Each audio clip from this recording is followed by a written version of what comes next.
السلام عليكم ورحمة الله وبركاته كسر دواذا conversation كانت تحرها عاو حمرنا dialogue 1 out of 4 يعني dialogue أفراد أما conversation كمود شكيسي كمود حضر أفراد أوكي عاو محوكو سبسين conversation كنا مركا محاول ينو وضع conversation محوكو سبسين واحد لها التلفون كول التلفون كول تلفون اللي اسكا صوعي أوكي أرجنا مشوكان سيا مشيكا كلا عن أوغانو التلفون كول waxaan dhihi karaa waa call u dhaxeeya laba qof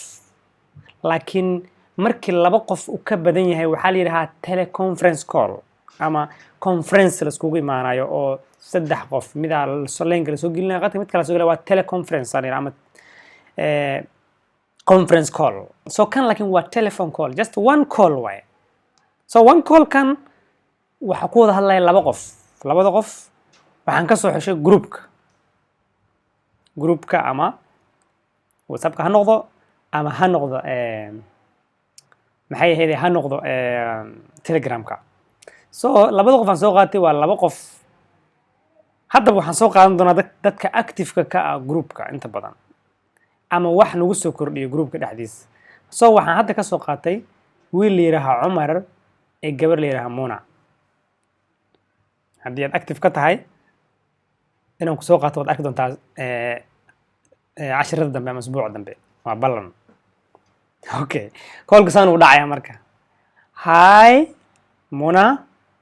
Umar marka uu soo wacaya Muna he said hi Muna it is Umar how are you hi Muna it is Umar how are you yaana la isla yaabin erayadan itistan la soo gaabiyay horaan ku soo baranay grammarka marka idin dhahay grammarka la'aantiis ma soconayo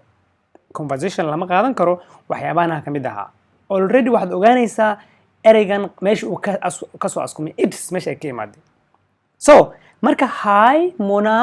it is Omar how are you hi Muna it's Omar wa Omar how are you say tahay okay aan faahfaahin intaas marka hi Muna it's Omar how are you liraha kan marka waa casual and friendly way to say hello on the phone يعني casual way يعني normal way oo qofku ugu dhaha telefoonka hello hi bedelkeeda muxuu dhahayaa yani hello bedelkeeda muxuu dhahayaa hi casual way although sometimes it's aan u adeegsana yani oo adeegsanin I am Umar so it's tan hadda waxay u dhigan tahay ama aan u adeegsanay waa maadaama ay tahay informal waxaan u adeegsanay I am Umar so hi Muna I am Umar moodin laakiin wuxuu dhahay hi Muna waa Umar magacaygu waa Umar iyo waa Umar aniga waxaan ahay hebel way kala duwan tahay so qofka markuu ku soo muxuu dhahayaa hello see tahay ama hi waa Ahmed see tahay hi magacaygu waa Ahmed see tahay something like that so Muna maxay dhahday معناها waxa waaye notice yani writing annotation waxa la wax raising annotation codka wuxuu kala qabaa qofka bilaadanka markuu hadlayo high tone iyo low tone qofka markuu kor u hadlo wuxuu ku hadlayaa waxa la yiraahdaa high annotation markuu hoos u hadlana waxa la yiraahdaa low annotation tusaale maanta qofku garanaya ku soo wacay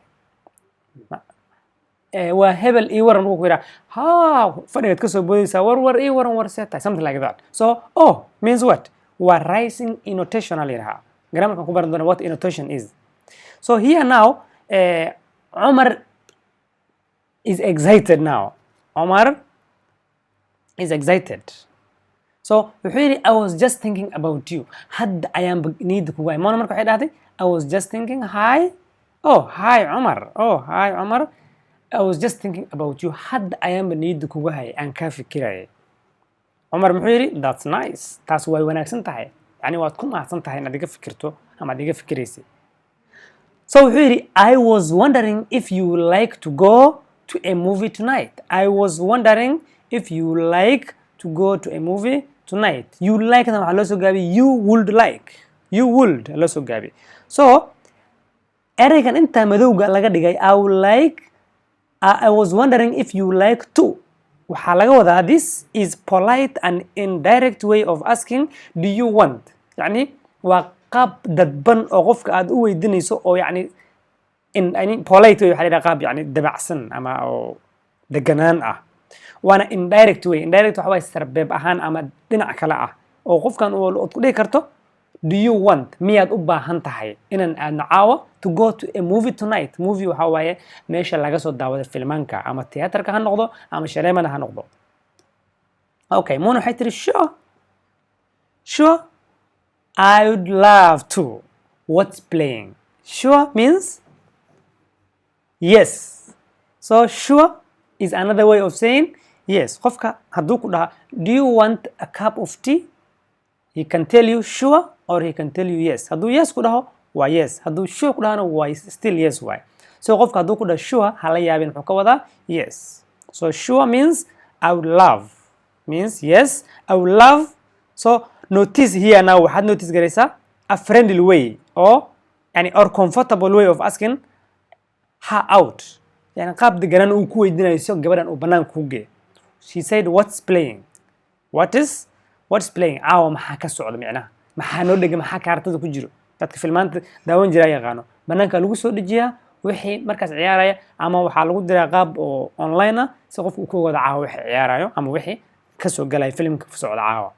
then Umar wuxuu yiri I was thinking about that new comedy Light Out marka I was thinking about wuxuu ka wadaa يعني what do you think tusaale kale what do you think so waxaan ka fikirayaa yiri ama yani aan islaha comedy-ga cusubna that new comedy Lights Out la dhihi jiray that comedy Lights Out allaha what do you think yani maxay kula tahay yiri markaa waxay tiri sounds great Mona markaa waxay tiri sounds great tan yani waa arrin cajiib ah ama waa يعني it sounds great marka waxaan dhihi karaa informal way of saying that is good marka bedelkii aan dhihi lahayd that is good waa formal laakiin informal keeda haddii jeer informal iyo formal in loo kala saara qurux badan so sounds great means it's an informal way of saying that is good waa ay fiican tahay maxaa fiican ina uu Cumar ka fikirayay in comedy-ga cusub ama comedy waa filmanta oo qosolka ah oo yani Lights Out lira then Umar wuxuu yiri okay I'll pick you up around 7:30 I'll pick you up macnaheedu maxaa waaye it's also an informal way of saying I will come to your house so that we can go together yani gurigaagan imaanaya si aan isku raacno so wuxuu yiri I'll pick you up gurigaagan imaanaya waa informal way gurigaagan kugu soo maraya waan ka kaxeynaya saacadda markay tahay 7 iyo qadar 30 daqiiqo ah so laakiin maxaa la rajeynayaa the movie starts at 8 so 30 daqiiqo inay isku diyaariyaan ay ku sii baxaan si filmka markuu bilaabanaya ama movie uu bilaabanaya 8 then maxay tiri Mona see you then means hal lagu arko okay waan ku sugayaa kulan wacan see you then maxay tiri bye means bye for now forever maya bye dadka waxay yaqaanaan bye lagu kala tago laakiin marka saacadaas ayda la joogo qofku waxaad leedahay bye mac salaamo okay cashirka haddaad ka heshay like-aad saaraysaa waana sii share galinaysaa si bulshada dhammaan iyo wixii u baahan uu u gaaro ha bakhilin bulshadaada iyo saaxiibahaada asxaabtaada ee kuugu dhow la wadaag waxaan soo wadaa ka badan